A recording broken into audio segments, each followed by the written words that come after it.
ನಮಾಮಿ ಶಂಕರ ಸದಾಶಿವಸಮಾರಂಭಂ ಶಂಕರಾಚಾರ್ಯ ಮಧ್ಯಮಾಂ ಅಸ್ಮದಾಚಾರ್ಯ ಪರ್ಯಂತಂ ವಂದೇ ಗುರು ಪರಂಪರಾಂ ಶ್ರುತಿ ಸ್ಮೃತಿ ಪುರಾಣಾನಾಂ ಆಲಯಂ ಕರುಣಾಲಯಂ ನಮಾಮಿ ಭಗವತ್ಪಾದಂ ಶಂಕರಂ ಲೋಕಶಂಕರಂ.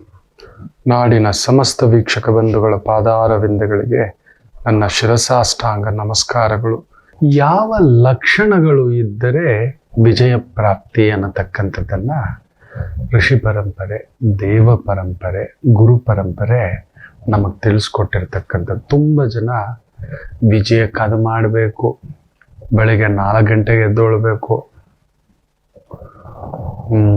ರಾತ್ರಿ 12 ಗಂಟೆವರೆಗೂ ಕೆಲಸ ಮಾಡಬೇಕು, ದುಡ್ಡಿರಬೇಕು, ಬ್ಯಾಕ್ಗ್ರೌಂಡ್ ಇರಬೇಕು, ಬ್ಯಾಕಪ್ ಇರಬೇಕು, ಈ ಥರ ಏನೇನೋ ಹೇಳ್ತಾ ಇರ್ತಾರೆ. ಅವನಿಗೆ ಬಿಡಪ್ಪ, ಅವನು ತುಂಬ ದೊಡ್ಡ ವ್ಯಕ್ತಿಗಳ ಮಗ,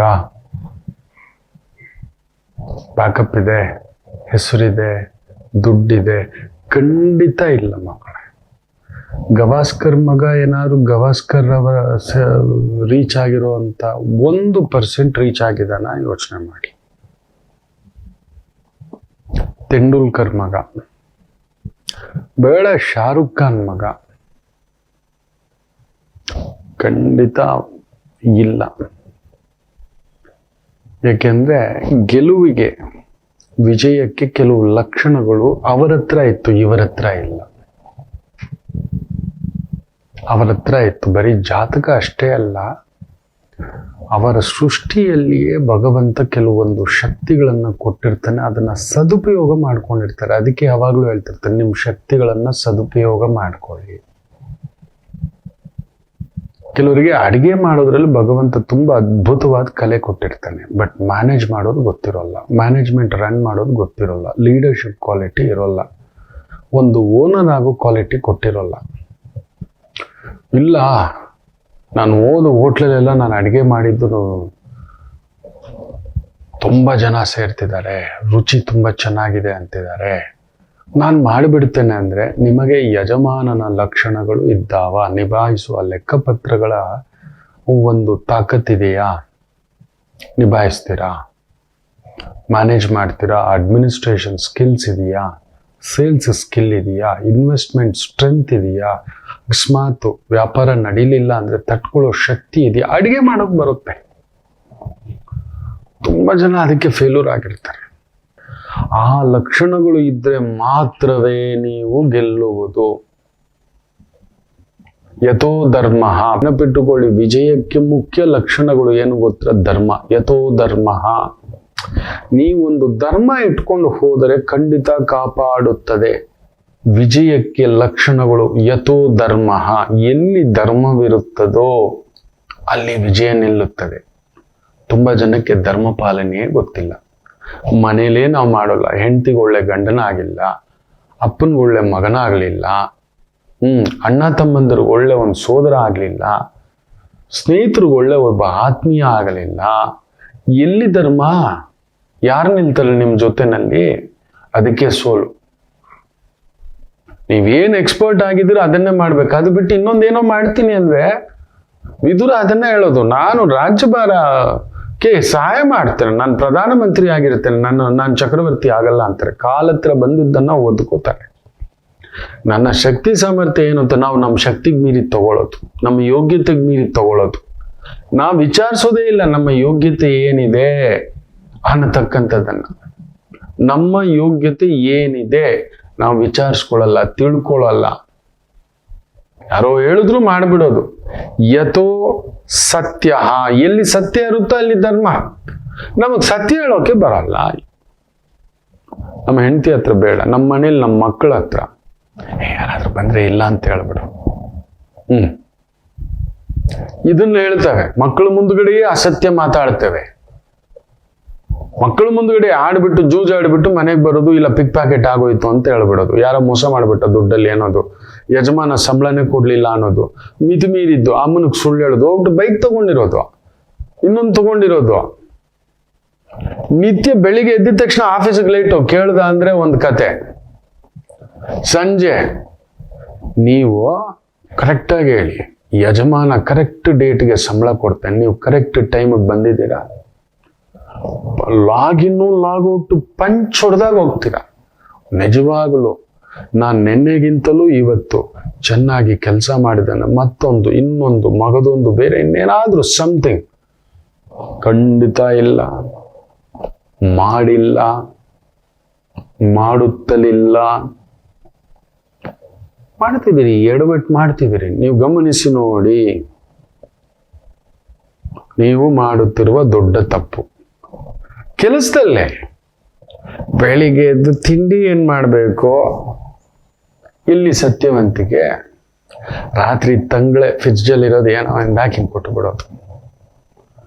ಯಾಕೆ ಫೇಲ್ ಆಗ್ತಿದ್ದೀರಿ? ನಿಜವಾಗ್ಲೂ ನೀವು ಸ್ಕೂಲ್ಗೆ ಟೈಮ್ಗೆ ಹೋಗ್ತಿದ್ದೀರಾ, ಅಲ್ಲಿ ಫೋಕಸ್ ಮಾಡ್ತಿದ್ದೀರಾ, ಕಾಲೇಜಲ್ಲಿ ಸುಳ್ಳು ಹೇಳ್ತಿದ್ದೀರಾ. ಕಾಲೇಜ್ಗೆ ಹೋಗ್ತಿದ್ದೀನಿ ಅಂತ ಬಂಕ್ ಹೊಡೆಯೋದು ಇವತ್ತಂತೂ ಕೇಳಲೇಬೇಡಿ. ಬೆಂಗಳೂರಲ್ಲಿ 30% ಬಂದ್ಬಿಟ್ಟಿದೆ ಡ್ರಗ್ಸು, ಇನ್ನೊಂದು ಅಭ್ಯಾಸಗಳ ದುರಭ್ಯಾಸ ಕಾಲೇಜ್ ಮೆಟ್ಲಲ್ಲೇ ಬಿದ್ದುಬಿಟ್ಟಿದೆ ಅನ್ನತಕ್ಕಂಥದ್ದು. 8ನೇ ಕ್ಲಾಸ್ ಮಕ್ಕಳಲ್ಲಿ ಇಲ್ಲದ ಅಭ್ಯಾಸಗಳು ಕಲ್ಸಿಟ್ಬಿಟ್ಟಿದ್ದಾರೆ, ಇನ್ಫ್ಲೂಯೆನ್ಸ್ ಮಾಡಿ ಇಟ್ಬಿಟ್ಟಿದ್ದಾರೆ. ಇನ್ನು ಏನಾಗುತ್ತೆ ಹೇಳಿ ಇಂಥ ಅಭ್ಯಾಸಗಳಿಗೆ? ಇಲ್ಲಪ್ಪ, ನನ್ಗಿದ್ ಕಷ್ಟ ಇದೆ. ಯಥೋ ಸತ್ಯ. ಇನ್ನೊಂದು ಹೇಳ್ತಾರೆ, ದೃಢತ್ವ, ಸ್ಪಷ್ಟತ. ನಿಮ್ಗೇನಾದ್ರೂ ಮಾಡ್ತಿರೋ ಕೆಲಸದ ಮೇಲೆ, ಹೋಗ್ತಿರೋ ದಾರಿ ಮೇಲೆ ಸ್ಪಷ್ಟತೆ ಇದೆಯಾ? ಇಂಥದ್ದು ಮಾಡ್ತಿದ್ದೀನಪ್ಪ, ಇಲ್ಲಿ ಕೂತ್ಕೊಳ್ಳೋಣ, ಅಟ್ಲೀಸ್ಟ್ 70%. ಇನ್ನು ದೈವದ ಮೇಲೆ ಇನ್ನೊಂದು 30% ಹಾಕೋಣ, ಆ ಧರ್ಮದ ಮೇಲೆ ಹಾಕೋಣ. ನಿಮ್ ಕೆಲಸ ನೀವು ಮಾಡೋದೇ ಇಲ್ಲ, ಮಾಡ್ತಾ ಇಲ್ಲ. ನಾವು ಮಕ್ಕಳೇ, ನಾವ್ ಯಾಕೆ ಸಕ್ಸಸ್ ಆಗ್ತಿಲ್ಲ ಅಂದ್ರೆ ನಮ್ಮಲ್ಲಿ ಸ್ಪಷ್ಟತೆ ಇಲ್ಲ. ನಾವೇನ್ ಮಾಡ್ತಿದ್ದೀವಿ, ಆ ಗುರಿಯ ಬಗ್ಗೆ ಸ್ಪಷ್ಟತೆ ಇಲ್ಲ.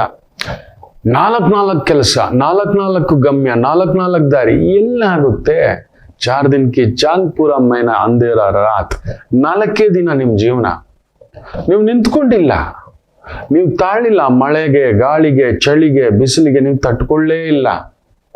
ಅನ್ನದಾತನ ತರ, ರೈತನ ತರ. ನೀವು ಯಾರಾದ್ರೂ ರೈತನ ಹತ್ರ ನೀವು ನೋಡಿ, ಯಾವುದೇ ರೈತ ತಾನು ಮಾಡುವ ಕೆಲಸ ಬಿಟ್ಟು ಬೇರೆ ಇನ್ನೇನು ಮಾಡೋದಿಲ್ಲ. ಹಬ್ಬ ಅಂದ್ರೆ 1-2 ಹಸು ಕಟ್ಕೋತಾನೆ, ಹಬ್ಬ ಅಂದ್ರೆ ಇನ್ನೊಂದೆರಡು ಕುರಿ ಮೇಕೆ ಬೇಕಾದ್ರೆ ಸೇರಿಸ್ಕೋತಾನೆ, 1-2 ಕೋಳಿ ಸಾಕಿಸ್ಕೋತಾನೆ.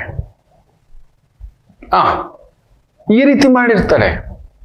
ಅವರು ಬಿಟ್ಬಿಟ್ಟು ಬೇರೆ ಏನಾದ್ರೂ ಮಾಡಿರ್ತಕ್ಕಂಥದ್ದು ನೋಡಿದಿರ? ಒಬ್ಬ ರೈತ ಬೆಳೆ ಬೆಳೆಯೋದನ್ನ ಬಿಟ್ಟು ಆ ಅನ್ನದಾತ, ಅನ್ನಪ್ರಭು, ಅನ್ನದೇವ, ಮೆಕ್ಯಾನಿಕ್ ಹೋಗ್ಬಿಡ್ತೀನಿ, ಇಂಜಿನಿಯರಿಂಗ್ ಹೋಗ್ಬಿಡ್ತೀನಿ, ಬಿಸ್ನೆಸ್ ಮಾಡ್ಬಿಡ್ತೀನಿ, ಹೋಟ್ಲ್ ಇಟ್ಬಿಡ್ತೀನಿ. ರೈತರೆಲ್ಲ ಬಂದು ಹೋಟ್ಲ್ ಇಟ್ಬಿಟ್ರೆ ಏನ್ ಕತೆ ಆಗುತ್ತೆ ಯೋಚನೆ ಮಾಡಿ ನೋಡಿ. ರೈತರೆಲ್ಲ ಬಂದ್ಬಿಟ್ಟು ಈ ಸ್ವಿಗ್ಗಿ ಡನ್ಝೋನಲ್ಲಿ ಕೆಲಸ ಮಾಡ್ತೀನಿ ಅಂದ್ರೆ, ಟ್ಯಾಕ್ಸಿ ಹಾಕೊಂಡು ಓಡಿಸ್ತಾ ಕುತ್ಕೋಬಿಡ್ತೀನಿ ಅಂದ್ರೆ, ಅನ್ನದಾತ, ನಿಜವಾದ ಅನ್ನದಾತ ತುಂಬಾ ಜನ ಎಷ್ಟೇ ಪೆಟ್ಟು ಬಿದ್ದಿದ್ರು, ಎಷ್ಟೇ ಬೆಳೆ ಕೈ ಕೊಟ್ಟಿದ್ರು, ಬೆಲೆ ಕೈ ಕೊಟ್ಟಿದ್ರು ಮತ್ತೆ ಹೋಗ್ತಾನೆ. ಅವನಿಗೆ ಗೊತ್ತು ಭೂತಾಯಿಯ ಮೇಲೆ ಆತನಿಗಿರುವಂತ ಒಂದು ಆತ್ಮ ದೇಹಕ್ಕೆ ಇರುವಂತ ಸಂಬಂಧ, ಮತ್ತೆ ಹೋಗಿ ಬೆಳೆ ತೆಗಿತಕ್ಕಂಥದ್ದು ಮಾಡ್ತಾನೆ ಆತ. ನಾವು ಮಾಡ್ತಿಲ್ಲ ಮಕ್ಕಳೇ, ದಿಸ್ ಇಸ್ ದಿ ಪ್ರಾಬ್ಲಮ್. ಆ ಸ್ಪಷ್ಟತೆ ಇಲ್ಲ ನಾವು ಮಾಡೋದ್ರಲ್ಲಿ. ಇವತ್ತು ಬಂದಿದ್ದೆ, ಇವತ್ತೇನು ಕೆಲಸ ಮಾಡ್ಕೋಬೇಕು, ಇವತ್ತೇನೇನು ಓದ್ಕೋಬೇಕು, ಮಕ್ಕಳಿಗೆ ಎಕ್ಸಾಮ್ಸ್ ಬಂದ್ಬಿಡ್ತು, ಫೆಬ್ರವರಿ ಬಂದ್ಬಿಡ್ತು, ಅಂಡ್ ಶುರು ಈಗಲಿಂದಲೇ ಲೂಸ್ ಮೋಷನ್, ಇನ್ನೊಂದು ಓದ್ತಾನೇ ಇಲ್ಲ ಗುರುಗಳೇ. ನಮ್ಮ ಮಗ, ಅವನಿಗೆ ಮ್ಯಾಥ್ಸ್ ಸ್ಟ್ರೆಂತ್ ಇದೆಯಾ, ಕೆಮಿಸ್ಟ್ರಿ ಸ್ಟ್ರೆಂತ್ ಇದೆಯಾ, ಇಲ್ಲ ಡಿಪ್ಲೊಮಾ ಸ್ಟ್ರೆಂತ್ ಇದೆಯಾ, ಟೆಕ್ನಿಕಲ್ ಸ್ಟ್ರೆಂತ್ ಇದೆಯಾ, ಸ್ಪೋರ್ಟ್ಸ್ ಸ್ಟ್ರೆಂತ್ ಇದೆಯಾ, ತಿಳ್ಕೊಳ್ಳೇ ಇಲ್ಲ. ಚಲೋ, ಸ್ಪಷ್ಟತೆ ನಿಮಗೇ ಇಲ್ಲ. ನೀವೇ ಕುತ್ಕೋತಿಲ್ಲ ಅವನ ಜೊತೆ.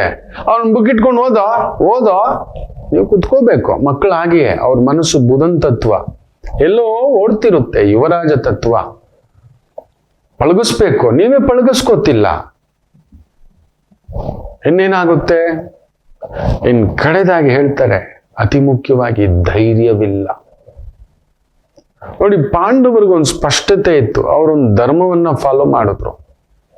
ನೀವು ನೋಡಿ, ಧರ್ಮವನ್ನ ಇವರು ಕೌರವರು ಫಾಲೋ ಮಾಡಿದ್ರ, ಅಭಿಮನ್ಯುವನ್ನ, ಅಲ್ಲೊಂದು ಯುದ್ಧ ನಿಯಮಗಳಿದಾವೆ.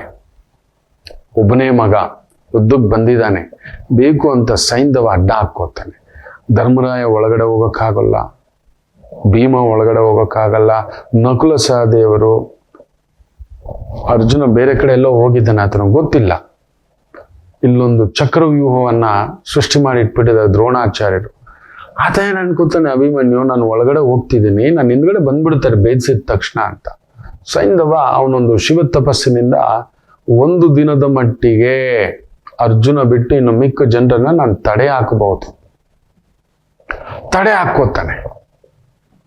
ಆ ನಂಬಿಕೆ ಮೇಲೆ ಹೋದ್ರೆ ಹಿಂದುಗಡೆಯಿಂದ ಎಲ್ರೂ ಚುಚ್ಚಿ ಸಾಯಿಸ್ತಾರಪ್ಪ, ಹೇಳಬಾರ್ದು. ದ್ರೋಣರು, ಕೃಪಾಚಾರ್ಯರು, ಹೌದು, ಶಕುನಿ, ಕರ್ಣ, ಅಶ್ವತ್ಥಮ ಎಲ್ಲರೂ ಬೀಳ್ತಾರೆ.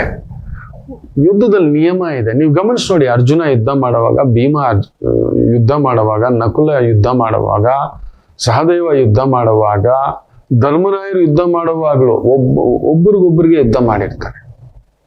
ಇವರೆಲ್ಲ ಸೇರ್ಕೊಂಡು ಒಬ್ಬರ ಮೇಲೆನೆ ಬಿದ್ದಿದ್ದ ಕಥೆಯಲ್ಲಿ ಇವರೆಲ್ಲ ಸೇರ್ಕೊಂಡು 16 ವರ್ಷದ ಹುಡುಗನ ಮೇಲೆ ಬೀಳ್ತಾರೆ. 16 ವರ್ಷದ ಹುಡುಗನ ಮೇಲೆ ಖುದ್ದು ದ್ರೋಣಾಚಾರ್ಯರು ಅದಕ್ಕೆ ತಲೆ ಅಧರ್ಮ ಮಾಡಿದ್ರಲ್ಲ, ತಲೆ ತೆಗೆಸಲ್ಪಡ್ತು. ಭೀಷ್ಮರು ಕೂಡ ಸಹಾಯ ಮಾಡ್ತಾರಪ್ಪ. ಇದೆಲ್ಲ ನಡೆಯುತ್ತೆ. ದುರ್ಯೋಧನ ಮುಗ್ಗು, ದುಶ್ಯಾಸನ, ಅವನ್ 100 ಜನ ಸೋದರರು ಒಬ್ಬನ ಮೇಲೆ ರಥದಿಂದ ಕೆಳಗಡೆ ಇಳ್ದಿರೋನ್ ಮೇಲೆ ಯುದ್ಧಕ್ಕೆ ಹೋಗ್ಬಾರ್ದು. ಅಲ್ಲೊಂದು ನಿಯಮ ಆಯ್ತು. ಅವ್ರೆಲ್ಲಿ ಫಾಲೋ ಮಾಡ್ತಾರೆ? ಕೈಯಲ್ಲಿ ಧನಸ್ಸಿಲ್ಲದವನ ಮೇಲೆ ಆ ಧನಸ್ಸನ್ನ ಮುರಿಯೋದೇ ಕರ್ಣ, ಹಿಂದ್ಗಡೆಯಿಂದ ಬಿಟ್ಟು ಏನು ಎತ್ತ ಅನ್ನೋ ಅಷ್ಟರಲ್ಲಿ. ಅಲ್ಲಿ ಅಧರ್ಮ ಮಾಡಿಬಿಟ್ರು, ಅಸತ್ಯ ಪಲಕ ನಡ್ಕೋಬಿಟ್ರು. ಅದಕ್ಕೆ ಭಗವಂತ ಇವರ ಜೊತೆಲಿ ಯಾವಾಗ ನಿಮ್ಮ ಒಂದು ಗುರಿಯಲ್ಲಿ ಸ್ಪಷ್ಟತೆ ಇದೆ, ಆಮೇಲೆ ಧೈರ್ಯ, ನೀವು ಮಾಡೋದು ಒಳ್ಳೆತನೇ ಮಾಡ್ತಿದ್ದೀರಿ, ನೀವೇನು ದೋಸ್ತಾ ಇಲ್ಲ ಈ ತರ 400 ಕೋಟಿ 4 ಕೋಟಿ 40 ಲಕ್ಷ 4 ಲಕ್ಷ ಅಂತದ್ದಿಲ್ಲ. ನಮಗ್ ದೋಚೋ ಬುದ್ಧಿ ಇಲ್ಲ, ನಮಗ್ ಬರೋದೂ ಇಲ್ಲ. ನಾವು ಸಾಮಾನ್ಯರು. ನಮ್ಮ ಕೆಲಸ ಅನ್ನೋದು ಒಂದು ಇದೆಯಲ್ಲ, ಅದರಲ್ಲಿ ಒಂದು ಧೈರ್ಯವಾಗಿ ಮಾಡೋಣ, ಹೋಗೋಣ, ಕಲಿಯೋಣ ಇನ್ನೊಂದಷ್ಟು ಅಂತ. ಇಲ್ಲವೇ ಇಲ್ಲ. ಅದಕ್ಕೆ ನಾವು ಜೀವನದಲ್ಲಿ ನಮಗೆ ಸದಾ ಸೋಲು ಏನು ಗೊತ್ತಾ? ಈ ಲಕ್ಷಣಗಳು ಇಲ್ಲ. ವಿಜಯದ ಅತಿ ದೊಡ್ಡ ಲಕ್ಷಣಗಳೇನು ಗೊತ್ತಾ? ಇದೆ ಸತ್ಯ. ಸತ್ಯ ಹೇಳೋಕೆ ಬರಲ್ಲ ನಾವು. ಮಾತಿದ್ರೆ ಸುಳ್ಳು, ತಲೆ ಮೇಲೆ ಹೊಡೆದಾಗ ಸುಳ್ಳು, ಕ್ಷಣ ಸುಳ್ಳು. ಇಲ್ಲಪ್ಪ, ನಮಗ್ ಸಾಕು. ದೇವರಿದ್ದಾನೆ, ನೋಡ್ಕೋತಾನೆ. ನಮ್ಮ ಧರ್ಮ ನಮ್ಗೆ ಏನಿದೆಯೋ ಅದು ನೋಡ್ಕೋತಾನೆ. ಆಗಲಿ. ಇಲ್ಲ, ಎಲ್ಲದರಲ್ಲೂ ಸುಳ್ಳು. ಹೆಂಡತಿ ಹತ್ರ ಸುಳ್ಳು, ಊಟದಲ್ಲಿ ಸುಳ್ಳು, ಬದುಕಿನಲ್ಲಿ ಸುಳ್ಳು, ಕೆಲಸದಲ್ಲಿ ಸುಳ್ಳು. ಎಲ್ಲಿಡಿಯುತ್ತೆ? ಎಲ್ಲಿದ್ದರೂ ನೀವು ಈ ಸತ್ಯ, ಧರ್ಮ, ಈ ಸ್ಪಷ್ಟತೆ ಹಾಗೂ ಈ ಧೈರ್ಯ, ಊಟ ಬಟ್ಟೆ ವ್ಯವಸ್ಥೆ ಕೊಟ್ಟೇ ಇರ್ತಾನೆ ಮಕ್ಕಳೇ. ಸಾಕ್ಷಿ ನಾವೇ. ನಾವು ಚೆನ್ನಾಗಿದ್ದೇವೆ. ನಾನು ಪೂರ್ಣ ಧರ್ಮ ಅಂತ ಹೇಳ್ತಿಲ್ಲ. ನನ್ನ ಧರ್ಮ ನನ್ನ ವೃತ್ತಿಯಲ್ಲಿ ಇಟ್ಕೊಂಡಿದ್ದೇನೆ. ನನ್ನ ವೃತ್ತಿಯಲ್ಲಿ ನನ್ನ ಸತ್ಯ ಇಟ್ಕೊಂಡಿದ್ದಾನೆ. ನನ್ನ ಗುರುಗಳು ಕಲಿಸ್ಕೊಟ್ಟಿದ್ದು. ನೀವು ಮಾಡಿ. ಎಲ್ಲಿದ್ದರೂ ನೀವು ಬದುಕಬಲ್ಲಿರಿ. ಎಲ್ಲಿದ್ದರೂ ತಕ್ಕ ಮಟ್ಟಿಗೆ ಊಟ ಬಟ್ಟೆ ಬದುಕು ಇರಲಿಕ್ಕೆ ಭಗವಂತ ನಿಮ್ಮ ಜೊತೆಯಲ್ಲೇ ಇದ್ದು ನಡೆಸ್ತಾನೆ. ಒಳ್ಳೇದಾಗ್ಲಿ ಅಂತ ಹೇಳ್ತಾ